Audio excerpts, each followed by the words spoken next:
Ассалаумағалейкум қазақ елі, отандастар, жерлестер, туыстар, бауырлар. Мен Маржан қыздарыңыз, әдеттегідей Америкадан алдарыңызға шығып тұрмын. Бүгінде шыға салысымен өздеріңізден лайк жөнінде сұрай кетейін. Әрі осы менің ардамды тіркелмей көріп жүрген кісілер болатын болса, тіркеле кетулеріңізді сұраймын. Әрине, егер ол сіздердің бас қауіпсіздіктеріңізге ешқандай да зиян келтірмейтін болса, ал егер зиян келтіретіндей болса, жалған аккаунт ашыңыздар, сол жерде жазыңыздар, сол жерде бәрін айтыңыздар. Бұл жалған аккаунт жайында мынау биліктің тойыршықтары, шабармандары жақсы біледі. Жалған аккаунтты ашып алып, аузына келгендерін сол жерде оттап жатады. Ал бұл қауіпсіздік жөнінде. Ал лайк пен мынау подписканы сұрап атқан жөнім, ол осы YouTube'тың талаптарының бірі, әрі көбірек тарқатылады.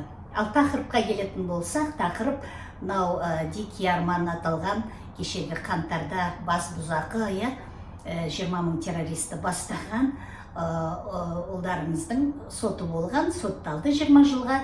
Енді міне сол түрмеде қазір қауесет жүріп жатыр, өте ауыр халде жатыр. Пышақталғаны, басқа да жарақат алғаны белгісіз. Кім жарақаттады, өзі жарақатталды ма, соны жаңағы оның адвокаты қазір сұрап жатыр. Мен алдыңғы бір осы видеоларымда сотталған кезінде күмәнданған болатынмын, осы бала тірі қалар ма екен деп. Енді міне бұл жаңағы тірі куәгер, бұл бізге енді тиімді куәгер халыққа. Ал билікке өздері пайдаланып болды, енді бұның керегі жоқ, көзін құрту керек. Олар жаңағы Арманнан күтпеген болар, өздеріне қарсы шабатынын, қарсы куәлік беретінін. Олар деп отырғаны мынау Тоқаев, Самат Әбіш, Ерлан Тұрғынбай, ішкі істер министрі сол кездегі Турцияға барып, Арманнан көмек сұрап, сен біздің батырымызсың, кел деп, оны өзі Арманның өзінің аузынан шыққан.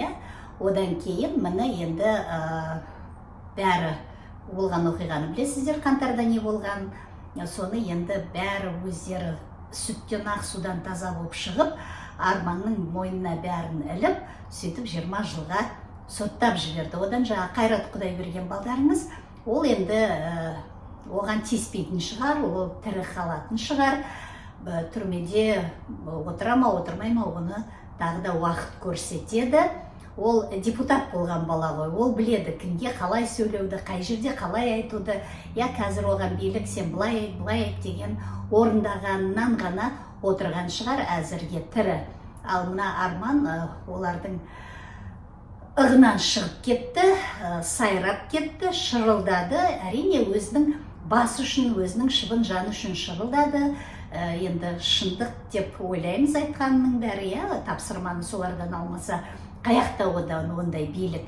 Енді міне бұның шырылдаған себебі мынау артындағы ерген ізбасарлары кезінде қаншама мынау біздің спортшыларды көтерді, көтермелерді, соларға ақшалай көмек көрсетті қаражат жағынан. Міне енді соларға сеніп осылай шырылдаған шығар деймін. Міне ертең ең болмаса солар бір халықты көтеріп менің сөзімді сөйлеп шығар деген енді бала аңғалдығы ма, батыр аңғалдығы ма, енді батыр в кавычках. Егер бұл халықтың ұлы болып, халық үшін осы потенциалын, осы энергиясын, осы күш қуатын сол кезде жұмсағанда, мүмкін қазір күні басқалай болар еді. Аты да кірленбес еді, ластанбас еді, ата-анасы да жерге қарамас еді. Енді лайым тірі қалсын деп тілейміз. Бұл ұлдардың бізге тірі болғаны керек, өйткені бұлар тірі куәгерлер. Мынау жаңағы сол Самат Әбіштің, Ерлан Тұрғынбайдың, Мәсімовтің бәрінің осы тірідей, осы қазіргі күні куәгері соларды бізге ақ-қарасын ажыратып беретін. Ажыратуды бастады, Арман айтып бастап еді, міне түрмеде енді оған покушение, міне өміріне қауіп төніп жатыр. Сол халқым, бұл біртіндеп бұл билікті жиналмайсың, билік жеңдірмейді, алады да апарып қамай береді. Сол үшін белсенділер сіздер түрменің ар жағында емес бер жағында керексіздер. Бірігіңіздер, бірлікті арттырыңыздар. Сол күш-жігерлеріңізді мынау халықтың арасында астыртын жүріп жатқан жұмыстарға араласыңыздар, қосылыңыздар. Әблязовтың айтқан ұяшығы ашылу тоқтамасын. Әблязовтың ашқан қоры мынау ертең күні X күні келатқан X күні жұмсалатын қаржыға шамаларыңыз келгенше қаржы аударып отырыңыздар. Сөйтіп бірігіңіздер. Бірігіп, бір ауыздан мынау ертеңгі X күні батырларымыздың жанынан табылып, бейбіт те берекелі Қазақстанымызға бет бұрайық. Алға қазақ елі!